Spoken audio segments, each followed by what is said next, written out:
So the male we wish to speak to catches the Cranbourne line, arrives here about 2:30 p.m. Yeah. In the afternoon. From there he exits the train and then walks down through the subway.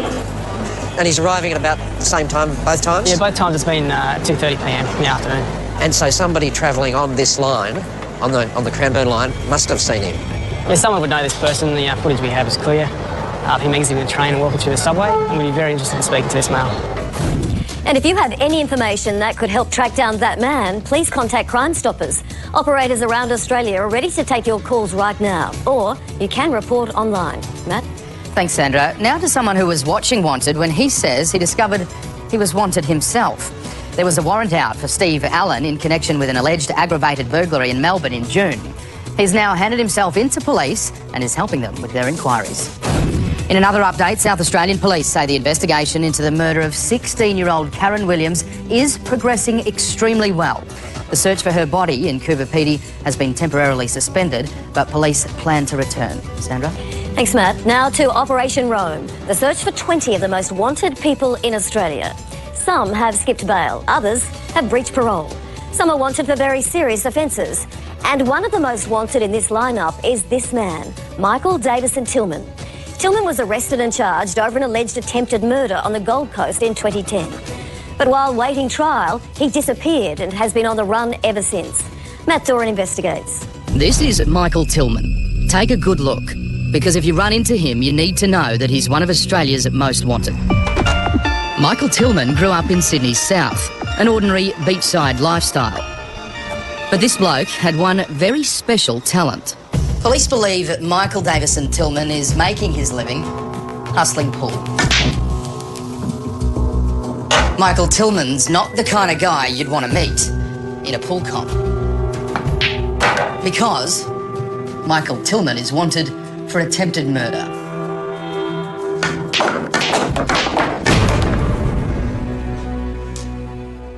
Back in 2010, Tillman was in Queensland, hanging out with his mates. What do we know about his life here on the Gold Coast? He had links to various nightclubs within the Surfers Paradise precinct. So is he someone that would have been known as a bit of a pool shark? It's quite possible that that was a source of his income. His actual employment status at the time was unknown. On the 26th of September, Tillman and his mates were at the opening of a new club called Vanity. Afterwards, Tillman, Troy Kiss and a few others continued to party on back in his Gold Coast apartment. Detective Senior Constable Michael Bradley says it was around 3 in the morning when a fight broke out. As a result of that altercation, the victim has removed himself from the situation and caught the lift downstairs from the apartment, where another incident has taken place, resulting in the victim being stabbed 11 times. This victim must have been in a very bad way. He was in a very bad way. I believe the victim received a number of internal injuries and was subsequently stayed in hospital for a good period of time after the incident. 3 days later, Tillman is charged with attempted murder and bailed to appear here at the Southport Magistrates Court. These CCTV pictures presented to the court at the committal hearing recorded the events that night. Police alleged that the man in the dark top is Michael Tillman, seen here running towards where Mr Kiss is standing. Following him is another party guest, holidaying Irish policeman Trevor Markham. After the attack, Kiss stumbles onto the road. Trevor Markham goes to help. He said in evidence at the committal hearing, "I had my hands over his ribs and it felt like bubbles were coming from the wound." The CCTV then shows a man who the police allege to be Tillman walking away. In September 2011, he's on bail and having drinks in the Benoa Tavern when a brawl starts. Police allege Tillman was involved in that brawl. For an unknown reason, Tillman's associates were involved in an altercation with associates of the victim, which ultimately spilled outside after security separated both parties. During the altercation, a man was headbutted and bitten on his nose and cheek. After the attack, Tillman and his friends, what did they do then? How did they leave the venue? Yeah, both Tillman and his associates ran through the car park and through bushland and ultimately through a creek, where it's believed that they were picked up by an unknown person later on. Tillman is wanted in relation to the attempted murder charge in Surfers Paradise. Police also want to talk to him about the Benoa attack. Now, Michael Bradley and the police leading the hunt for Tillman are based up there on the Gold Coast, and they simply don't know where he is. But what they do know is that he's not in Surfers Paradise. They've made it far too hot for him there. The last they'd heard, he'd paid a driver in cash to take him back to Sydney, and that's where the trail went cold. That was 2.5 years ago, and despite an intensive police search spanning 2 states, Tillman has not been seen since. So, Sandra, I can tell you, the detective leading the hunt for Michael Tillman, he is absolutely tenacious when it comes to this case. I spent a day with him. He said that this matter is on his mind almost daily. He is checking every conceivable database, exhausting every conceivable avenue to try and track him down. And I really don't think that he's going to rest until he's behind bars. Now, in your story, it says that the trail goes cold in New South Wales. Do police still think that may be where he is? They do, but the search is complicated by the fact that at this moment Tillman could be anywhere in Australia, likely operating under a false name, likely having some sort of a disguise as well. So that's complicating things. What frustrated police when they did know his whereabouts was just where he was getting his income, how he was sourcing his money. There was no trail there. So that continues to frustrate them now, and that complicates things too. They think that he might be active in the pool circuit, perhaps in the professional circuit, perhaps operating as a bit of a pool shark as well. So that could potentially hold the key to solving this case. But to answer your question, the best intelligence they have is that he might be operating or living somewhere in Sydney's east, but Michael Tillman could be anywhere in Australia. Plenty of good information, new information, and a fantastic image of him. Let's hope it leads to an arrest. An excellent image of him, so let's hope someone can recognise him. Well, there are two other men that are being targeted on Operation Rome, wanted over murder charges. Graham Jean Potter failed to appear on bail in Melbourne in relation to 2 charges of conspiracy to murder. Now, there's a $100,000 award for any information that could lead to his conviction. And there's a warrant for the arrest of Brady Ralph Hamilton. He's wanted for questioning over a Sydney murder in 1999. Our exclusive coverage of Operation Rome continues next on Wanted, when we investigate a huge drug bust that's led to a nationwide manhunt. Also, the bizarre case of a woman who's breached parole after a series of stabbings in a church. We grabbed the assailant and I got the knife out of her clutch.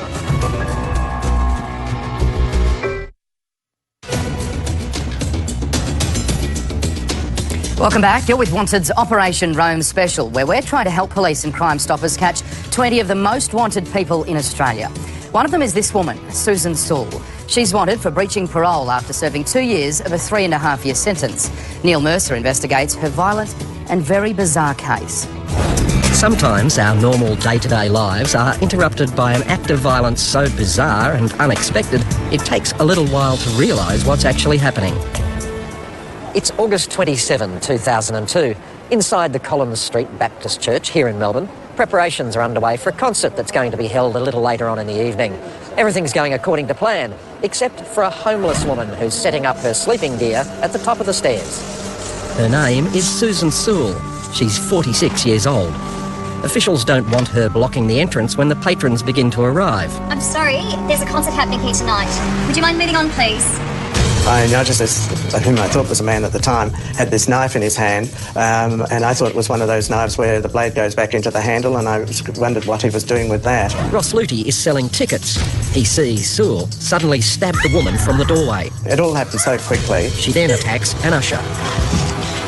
Well-known ABC radio presenter Peter Birch is also present. Peter and the other guy from Music of Eva, the 3 of us, we grabbed the assailant and I got the knife out of her clutch, but she didn't offer any resistance really. Not a word, not a sound, no.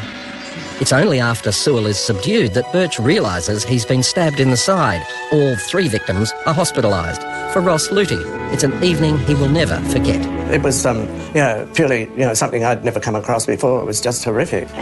All 3 men who overpowered Saul are given bravery awards. Susan Saul was sent to jail for 3.5 years. The court heard she had absolutely no memory of the stabbings. It also heard she had no prior criminal record. To this day, Susan Saul remains something of a mystery. About 2 years after the crime, Saul is released from prison and is placed on parole. She breaches her parole conditions and is now wanted by Victoria Police.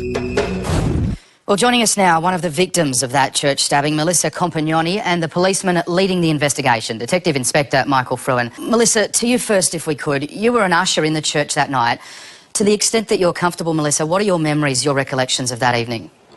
Yes, that afternoon I was standing at the entrance of the venue greeting people, and a woman who I recognised from outside walked in to the door, straight towards me, looked me in the eye, said hello, and drew what turned out to be a hunting knife from behind her back and stabbed me in the stomach. Can I ask you, Melissa, what were the nature of your injuries and how challenging has the recovery been for you? Yeah, the knife perforated my large intestine and it nicked my pancreas, so I spent 2 weeks in hospital. And since then, I have had a number of abdominal surgeries that were in part complicated by the fact that I'd been opened up that first time. So I've had a difficult 10-year medical history. Detective Inspector, it sounds like we are dealing with a particularly dangerous person here. Can I ask you, just how dangerous is Susan Saul? Well, obviously from Susan's history that we're presenting before you today, she's prone to violent acts, indiscriminate violent acts, so I'd be encouraging the community, if they see her, to contact police and not approach in the first instance. She's also known as an alias of Susan Savetta. She's come under police notice in a number of other jurisdictions in Western Australia, South Australia, Canberra and obviously Victoria, so I'd be encouraging members of the community that if they see her, to contact police rather than approach her. Detective Inspector and Melissa Compagnoni, we're grateful for your time this evening. Thank you. Thank you. Sandra? Thanks, Matt. There are 4 others on the Operation Rome wanted list who have also breached parole. Duck Dung Lu was released on parole after serving time for drug trafficking. He's known to frequent Sydney's Bankstown area and also Melbourne's western suburbs. Alison Rose Abdullah has convictions including reckless conduct, endangering life and assaults. John Leslie Gerard, who's now 68, has multiple convictions for fraud. And Wayne Tobin has also breached parole. He's previously been convicted of assault, endangering life and firearm offences. So if you've seen any of these people, the number to call is on your screen. Joining us now, one of the driving forces behind Operation Rome, and that's Victoria's Deputy Police Commissioner Tim Cartwright. Deputy Commissioner, thanks for your time. Tell us just how dangerous are these men and women on tonight's list? Well, you've read out some of those names yourself. Some of these people have serious convictions for assaults. Some are wanted for murder. Some are wanted for drug trafficking. It varies, but we can be sure that most of them are out there committing offences now. What's the criteria then for making tonight and Australia's most wanted? Pretty simple. We just ask all the jurisdictions, the states, to nominate their most wanted people. So there's a whole variety of people on there, and we then take the list from those who we consider to be the most serious offenders and the most at risk. Earlier in tonight's show, we listed that there was a $100,000 reward for information on Graham Jean Potter, and yet tonight there are cash incentives for viewers who can give you information on all the men and women in tonight's most wanted list. Yes, Sandra, some of those on the list, indeed, we're offering rewards for, not all of them, but most of those people are serious offenders. We need the community to come forward. If they know about these people and tell us, and on some of those occasions they'll be eligible for rewards. Deputy Police Commissioner Tim Cartwright, thank you for your time. Thank you, Sandra. Matt? Thanks, Sandra. We'll stay with us after the break. More of Australia's 20 most wanted, including the hunt for an alleged kingpin over drug cultivation and trafficking charges. Plus, our forensic scientist, Dr. Xanthi Mallet, warms up a brutal cold case murder. Someone's out there that's done it. People know what's happened, how terrible. Someone's got a conscience.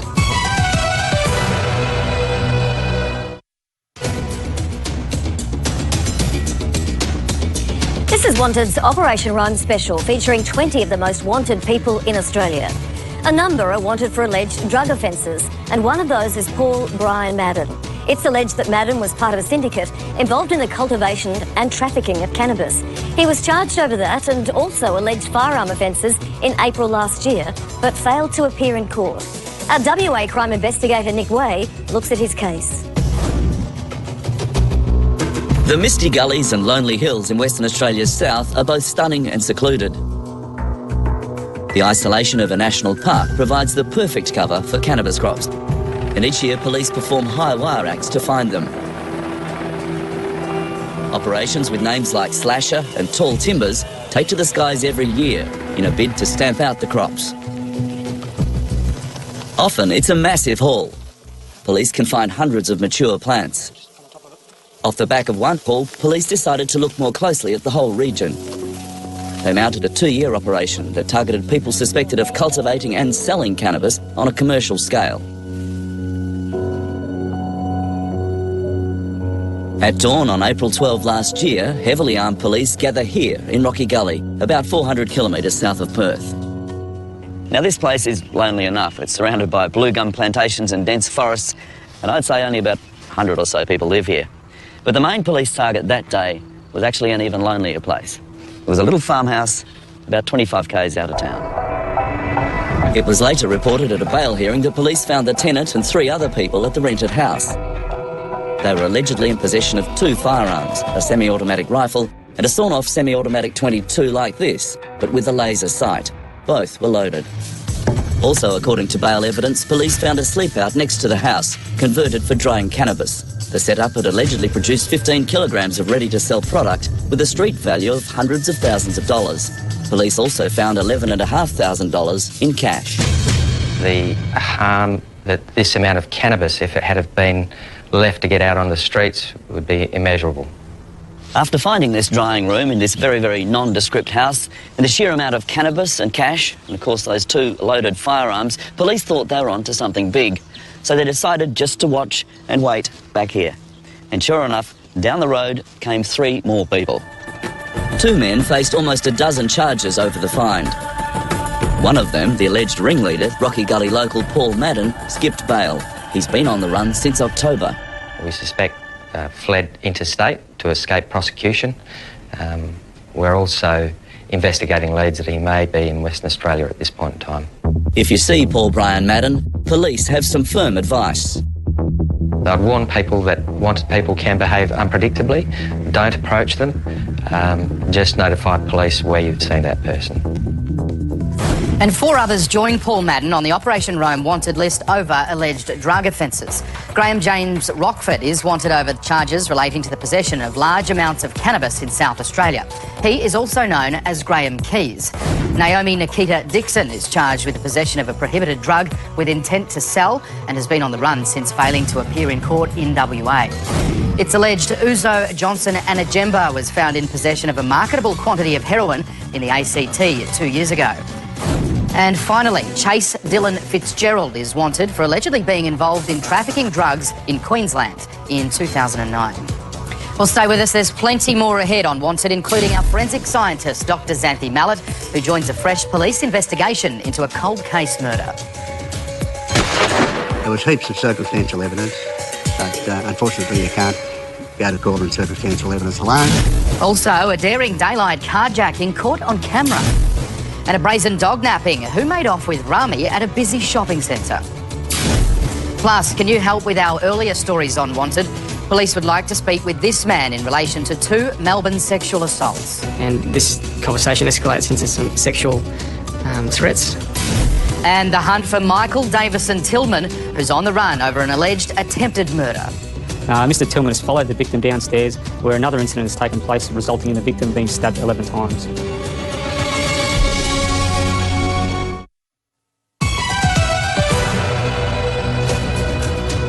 Welcome back. You're with Wanted.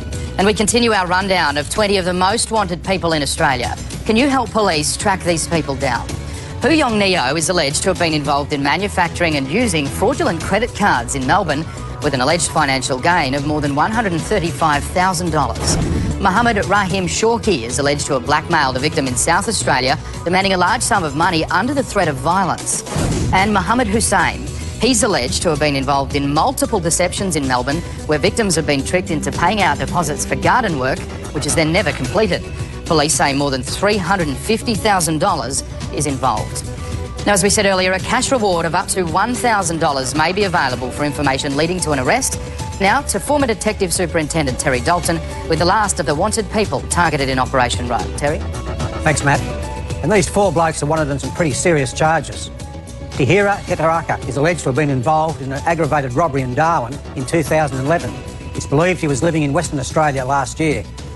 Scott Andrew Awima allegedly impersonated a policeman during an aggravated robbery in South Australia in 2006. Edward Charles Davies is wanted over an alleged rape in South Australia 2 years ago. Now, Ian Roy Burr, he's wanted for allegedly being involved in a number of sexual offences against children under 16 in the Redcliffs area of Victoria in July 2007. Police believe Burr may now be in Western Australia or Central Australia, and you can understand why police are anxious to get hold of those blokes as soon as they can. You certainly can. Thanks very much, Terry. So we've just met 20 of Australia's most wanted and dangerous people. Do not approach them. If you have any information at all about any of the people on this wanted list, please call Crime Stoppers. Let's see how good you are at helping make the community a safer place. Sandra? Thanks, Matt. Now to a cold case murder that's the centre of a fresh investigation. Horse breeder Howard Tyrrell was shot dead near Dubbo in the central west of New South Wales 36 years ago. At various stages, police believe they've come close to finding the killer, but there's never been enough evidence to lay charges. This update on the case from our forensic scientist, Dr. Xanthi Mallet. It's a cold winter's night in country New South Wales. 42-year-old horse breeder Howard Tyrrell sits down for dinner. Oh, thanks. Alice, his wife of 12 years, is heading off to her weekly sewing course in nearby Dubbo. I'm off to TAFE now. She's also dropping some eggs off to a friend. Okay, see you later. Their 2 children, aged 2 and 5, are staying with their grandparents. Sometime before 9:30, somebody or something causes Howard to go outside.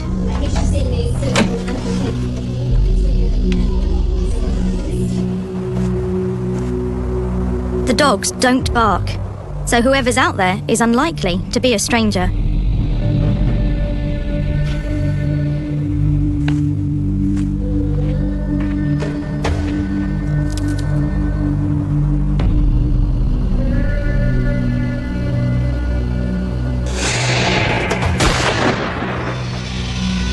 Howard Tyrrell is dead before he hits the ground. I don't have any memories of him as such. Only what people have told me, you know, that he was just a really nice guy and yeah, he's an excellent horseman. It must have been hard for you. How old were you? I was 2.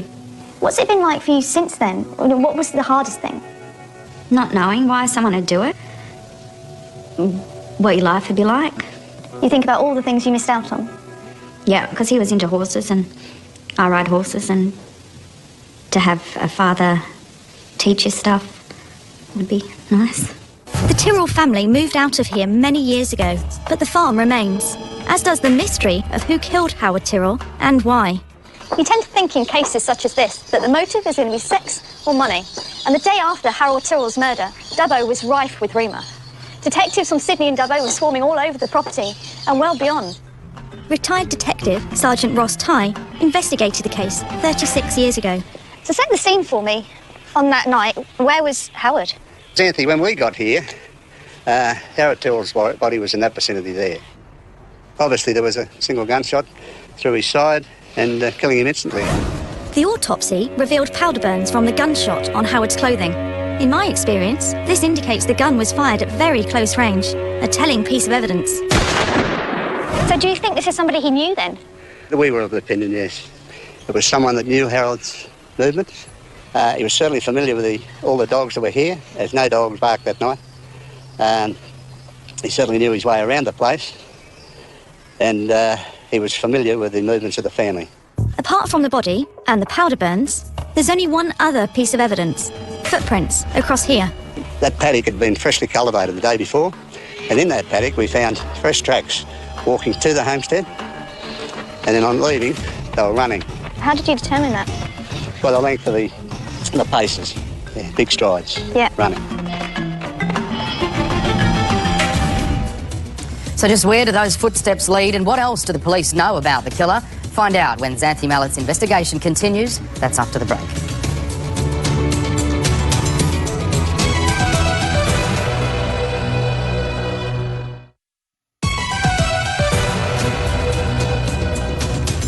You're with Wanted. Back now to our hunt for the killer of horse breeder Howard Tyrrell, who was shot dead in central New South Wales 36 years ago.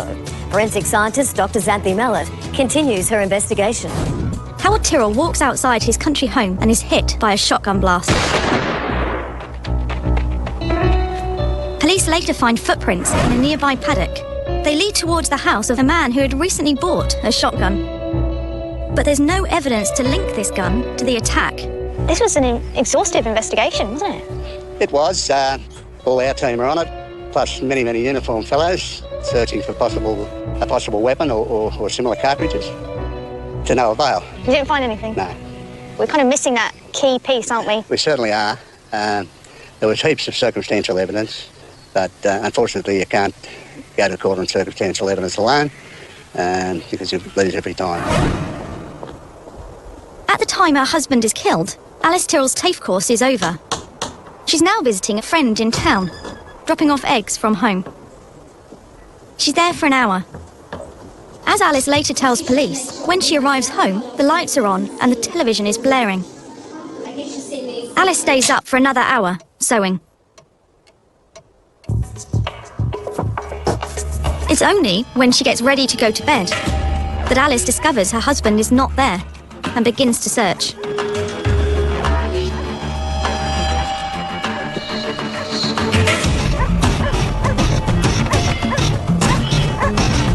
26 years on, the case remains unsolved, but police aren't giving up. The case was allocated to the Western Region Unsolved Homicide Team. We've been investigating this case for a number of years. It's been lengthy. We've re-interviewed all the people who are still alive back from 1977, but unfortunately there's insufficient evidence to warrant a prosecution on. What do you think the motive was in this case? It's difficult. There's a number of motives, and we're just keeping an open mind and everything, and have not discounted anything in this case. So why is a man gunned down in his own yard? Who did it, and why? Decades later, those questions still haunt Howard Tyrrell's daughter, Rachel. Your father's supposed to walk you down the aisle. All that sort of stuff. You know, no one thinks about. And you think about that? All the time. How can you not? It's your whole world. You know? And it's the whole world because you don't know why. Someone's out there that's done it. People know what's happened to Howard Tyrrell. Well, someone's got a conscience, or got some sort of remorse to, come forward with that information. It doesn't matter how small or how irrelevant they think it is. It could be that crucial piece to the puzzle. I wish someone had been caught. Just for why? Why someone would do it?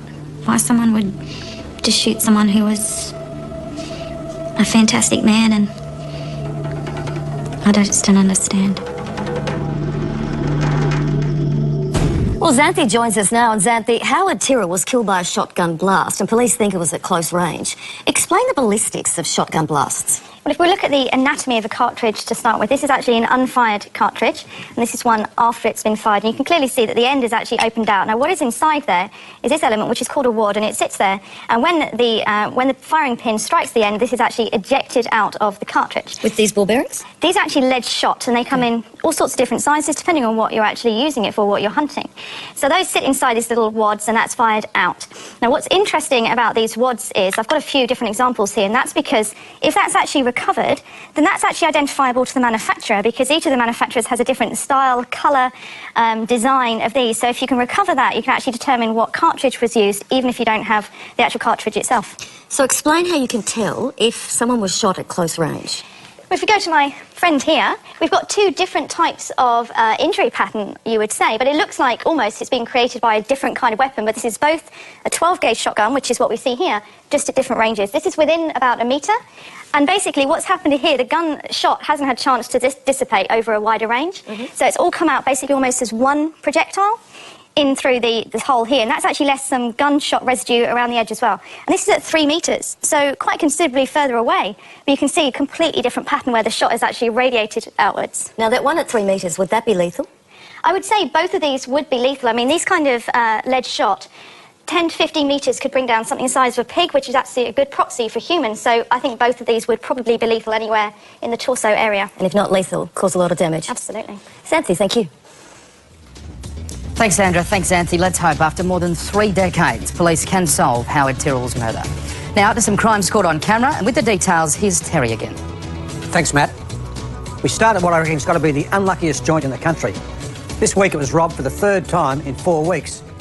The first robbery at the Mariong service station and convenience store in Western Sydney happens on July the 15th. The robber is all hoodied up, so the clothes are the only clues to who he is. Now, a week later, and this time it's 2 blokes, and we had a glimpse of what they look like. Here's a close-up of the first one. He's got a ginger goatee, and the bloke behind him has got a black beard. It's not known how much money was taken in the 3rd robbery, but in the first 2, a substantial amount of cash was handed over. Now to a timely tale on Marrickville Road in Sydney. It's May 7th, and 2 men arrange to meet a man selling an expensive designer watch outside a car yard. But very quickly it turns into a bad deal. A knife and pistol are involved. What transpires can't be shown, but the result is the watch seller is left with stab wounds to his upper leg. Here are the 2 men again police want to talk to, with a cyclist who rode past during that incident who may be a witness. If you recognise them, you know what to do. Off to Perth. Now, a McDonald's car park in Maddington, 3:30 on the 2nd of March. 2 men walk up to the car on the right of screen. They push the driver out of his Ford Territory and drive off. Their next target is a nearby Blockbuster video store. One offender has now been caught, but is refusing to help police, so they're still looking for his mate. Here he is earlier. He's described as having a dark complexion and around 175 centimetres tall. Matt. Good on you, Terry. Let's hope someone can recognise them. Stay with us on Wanted after the break. The hunt for Rami the pedigree pooch, who's become the victim of a dog napping.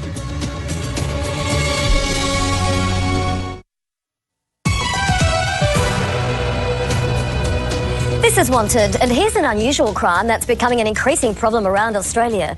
If you're a dog owner, it'll make you very angry. The pooch in question here is Rami, and the man you see here picking him up is not his owner.